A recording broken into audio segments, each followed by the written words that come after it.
how to fix error fetching channel list for account on YouTube.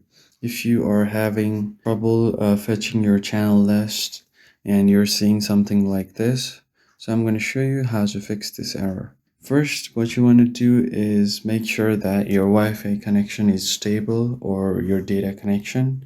If you are using mobile data, try switching to Wi-Fi, and vice versa. If you're using Wi-Fi, try switching to mobile data. That might fix the problem, because sometimes when you don't have stable enough internet connection, the problem will occur. So once you make sure you do that, other thing that you want to do is go to your YouTube's app info and just go to permissions. Make sure all of these permissions are allowed, because if the app sometimes does not have required permissions, the errors might occur. So once you do that, just go to storage, clear all of your cache and clear data for once.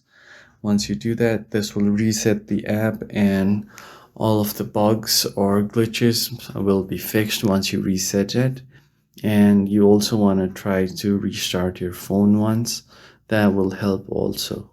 And after doing all of that, your problem should be fixed. I hope this video was helpful. I'll catch you guys on the next one. Thank you for watching.